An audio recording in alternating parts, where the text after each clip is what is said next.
Oblique projection.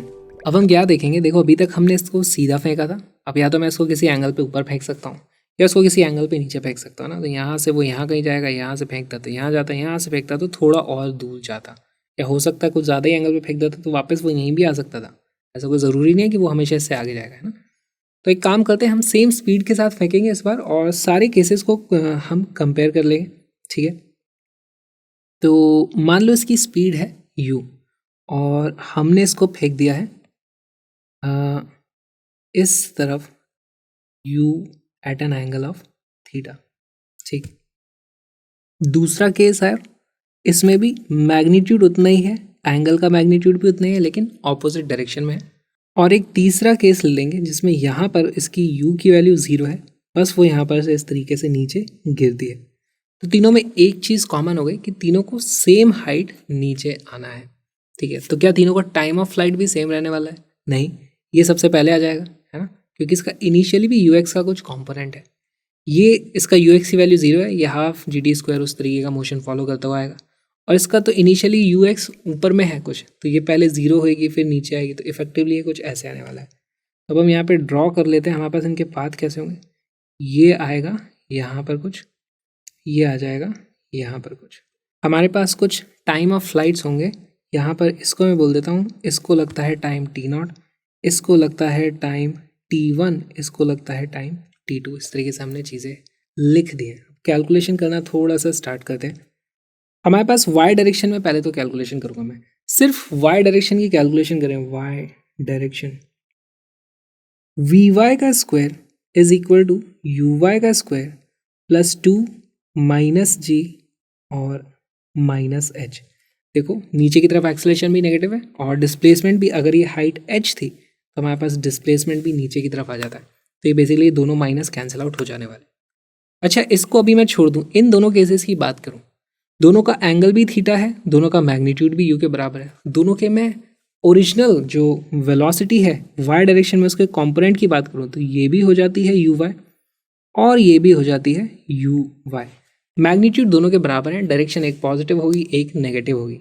और यहाँ पर आप देखते हो कि हमारे पास जो इक्वेशन आती है उसमें uy का स्क्वायर है, तो पॉजिटिव होगी तो भी वो पॉजिटिव रहनी है, नेगेटिव होगी तो भी वो पॉजिटिव आ जाएगी।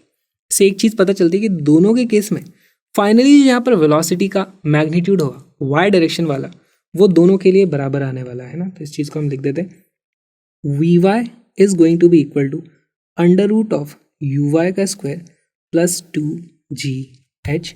और ये सेम होगा दोनों केसेस में, तो मैं इसको यहाँ ड्रॉ कर देता हूँ। ये है हमारा vy और यहाँ भी होगा हमारा vy। y डायरेक्शन में हमने देखा दोनों के फाइनली वेलोसिटी के कंपोनेंट बराबर आते हैं और आने भी चाहिए, दोनों को सेम हाइट से गिराया तो उतना ही आ जाएगा। ओके, x डायरेक्शन में आपका क्या ख्याल है? यहाँ पर देखो दोनों की स्पीड इनिशियली इसकी भी u थी इसकी भी u थी, तो अगर मैं इनके x कोऑर्डिनेट की बात करूँ तो देखो x कोऑर्डिनेट की वैल्यू तो हो जाएगी ux, और दोनों तरफ से इस वाले पार्टिकल के लिए भी वो वैल्यू है u cos थीटा, इस वाले पार्टिकल के लिए भी वो वैल्यू है u cos थीटा। दोनों के ux की वैल्यू ऑलरेडी सेम थी, है ना। तो फाइनली भी ux की वैल्यू सेम होगी, ux में तो कोई चेंज नहीं हुआ है, ux में तो हमारे पास कोई एक्सेलरेशन ही नहीं है। ओके, अगर इस पॉइंट पे दोनों का ux और uy सेम है तो क्या मैं बोल सकता हूँ उनकी जो फाइनल वेलोसिटी वेक्टर होगा वो भी दोनों के लिए सेम आने वाला है। ये हो जाएगा हमारा v फाइनल, है ना, और ये भी होगा हमारा वेक्टर v। इस तरीके से दोनों की वैल्यू सेम आ जाएगी। ओके, अब हम देखना चाहते हैं टाइम का कुछ एनालिसिस करना चाहें तो किस तरीके से कर सकते हैं। देखो पहले तो मैं जानना चाहता हूँ कि इसको यहाँ तक आने में टाइम कितना लगा, तो उसके लिए मैं कौन सी इक्वेशन यूज़ कर सकता हूँ। देखो मेरे पास vy की तो मैग्नीट्यूड आ चुका है, अगर मुझे कोई हाइट देगा, कोई u देगा, थीटा देगा, तो मैं uy भी निकाल सकता हूँ, ये भी पता चल जाएगा, मुझे vy पता चल जाएगा।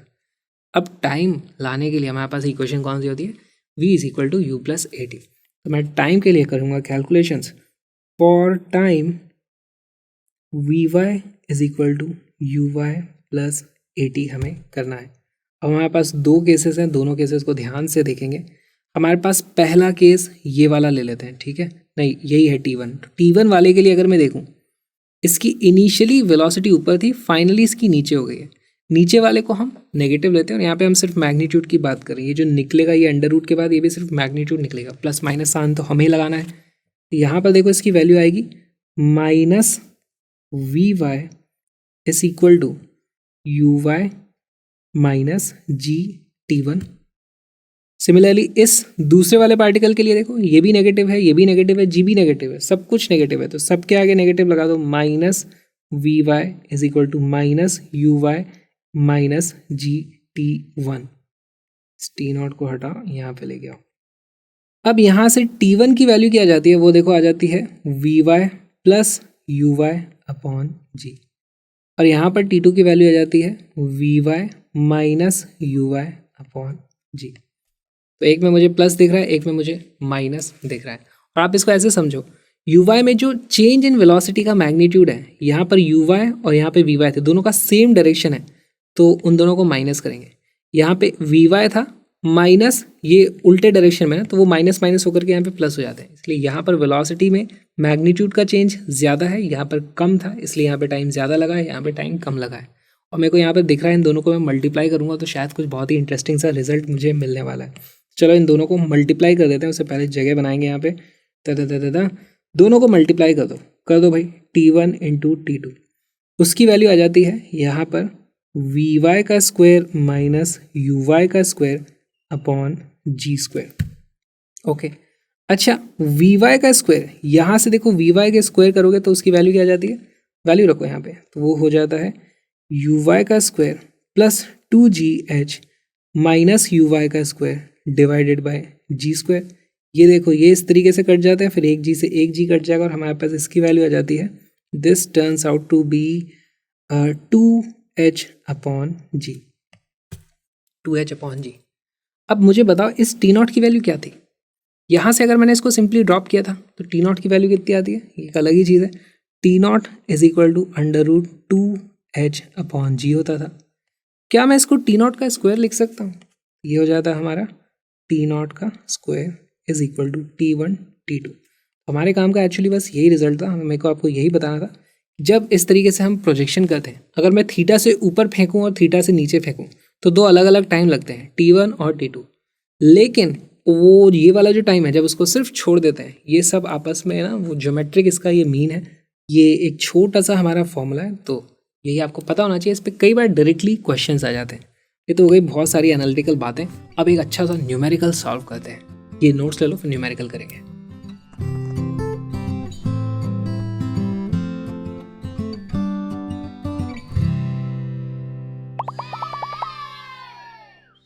A stone is thrown up from the top of a tower 200 meter with a velocity of 50 meter per second at an elevation of 37 degree above the horizontal। यार ये इतना अच्छा सवाल लग रहा है ना, न्यूमेरिकल वैल्यूज इसमें ऐसी हैं। 200 मीटर इसकी हमें हाइट दी हुई है, ये वाली, ठीक है। यहाँ से इसको प्रोजेक्ट किया है, देखो हॉरिजॉन्टल के साथ 37 डिग्री का एंगल है, ये है 37 डिग्री। स्पीड है मैग्नीट्यूड 50 मीटर पर सेकेंड। और हमें पता कहना है the horizontal distance from the foot of the tower, जहाँ पर वो स्टोन यहाँ पर गिरने वाला है, तो हमारे पास यहाँ से पत्थर जाएगा इस तरीके से यहाँ पे गिरेगा। इसको सॉल्व किस तरीके से करना है, सबसे पहले हम करेंगे इसके वेलोसिटी के कंपोनेंट निकालेंगे। इसका निकालेंगे एक ux, इसका निकलेगा एक uy। मैं जल्दी से आपको बता देता हूँ uy की वैल्यू क्या होगी, जल्दी जल्दी लिखते जाओ। uy is equal to u sine 37 which is equal to 50 into sine 37 की वैल्यू यहाँ पे क्या हो जाएगी, 37 है वो, तो 3/5 which is equal to 30 metre per second. Similarly ux की वैल्यू हो जाएगी u cos 37 which is equal to 40 metre per second. आपको ये दोनों स्पीड पता है, इसका यूज़ करके टाइम ऑफ फ्लाइट निकालना है। टाइम ऑफ फ्लाइट से मल्टीप्लाई करोगे तो आपको हॉरिजॉन्टल रेंज मिल जाएगी। वीडियो को पॉज करो, क्वेश्चन को सॉल्व करो, कॉन्फिडेंस आपका काफ़ी यहाँ पर बूस्ट हो जाएगा।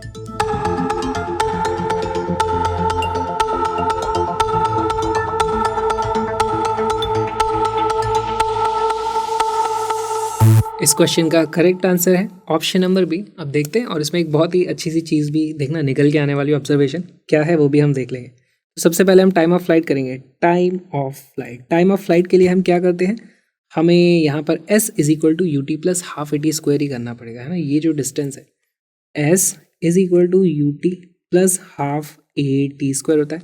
डिस्प्लेसमेंट जल्दी बताओ कितना है, -200, नेगेटिव है value, -200 is equal to initially speed कितनी है, ऊपर की तरफ है कितनी, 30, तो ये 30t प्लस नहीं होगा, देखो भाई एक्सेलरेशन नीचे की तरफ है तो वो -10 हो जाएगा, जी की वैल्यू 10 लेनी है, ये जाएगा -5t²। हमारे पास एक क्वाड्रेटिक इक्वेशन हो गई। पहले तो इसको मैं 5 से डिवाइड कर दूं तो ये हो जाता है हमारे पास t² -6t -40 is going to be equal to 0। अब इसको सॉल्व करना है आपको। यहाँ पर देखो हमारे पास t की वैल्यू आ जाती है, t is equal to -b, ये है हमारा b, -b हो जाएगा हमारे पास +6 ± √b² यानी 36 -4ac, -4 × 4 वो हो जाने वाला है हमारे पास +4 × 40 डिवाइडेड बाय 2।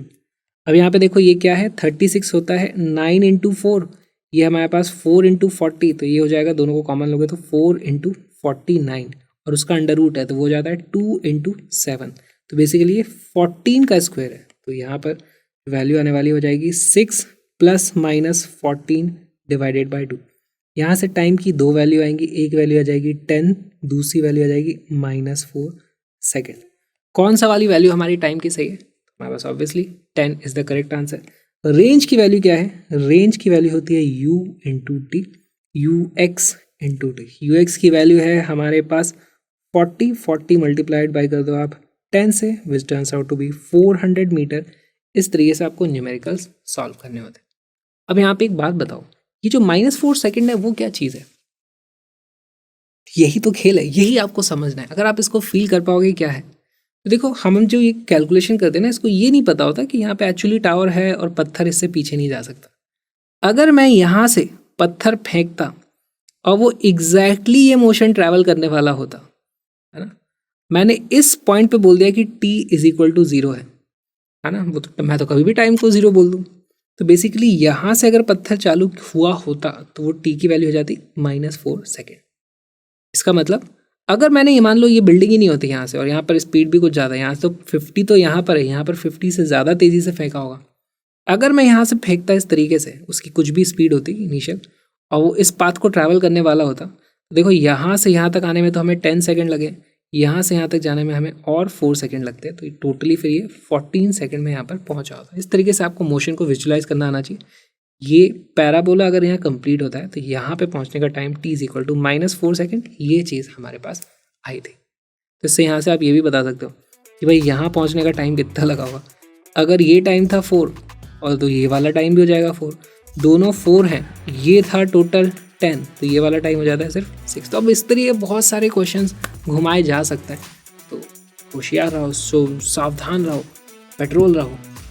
ओब्लिक प्रोजेक्शन का ये वीडियो एक छोटा सा पार्ट था एक बड़े से अच्छे से कोर्स का। उतना बड़ा कोर्स भी नहीं है, वो छोटा सा 1 महीने का क्रैश कोर्स है, जिसमें सारे कॉन्सेप्ट्स, बहुत सारे प्रीवियस ईयर क्वेश्चंस, बहुत अच्छे कॉन्सेप्चुअल न्यूमेरिकल्स और कलरफुल हैंडमेड नोट्स के साथ। Link is in the description, उसको ज़रूर देखना। लेकिन साथ में आपको सब्सक्राइब करना है मेरे व्लॉगिंग चैनल को, जहाँ पे क्या चल रहा है मुझे भी नहीं पता आजकल। सब्सक्राइब ज़रूर कर लो, कुछ ना कुछ तो चल ही रहा होगा। और मेरी रिक्वेस्ट है कि इस QR कोड को स्कैन करो, कुछ अमाउंट डोनेट करो, ताकि मैं और भी अच्छा कंटेंट आपके लिए बना के ला पाऊँ। हम मिलेंगे नेक्स्ट वीडियो में, तब तक के लिए ओब्लिक प्रोजेक्शन करता हूँ मैं आपके ऊपर।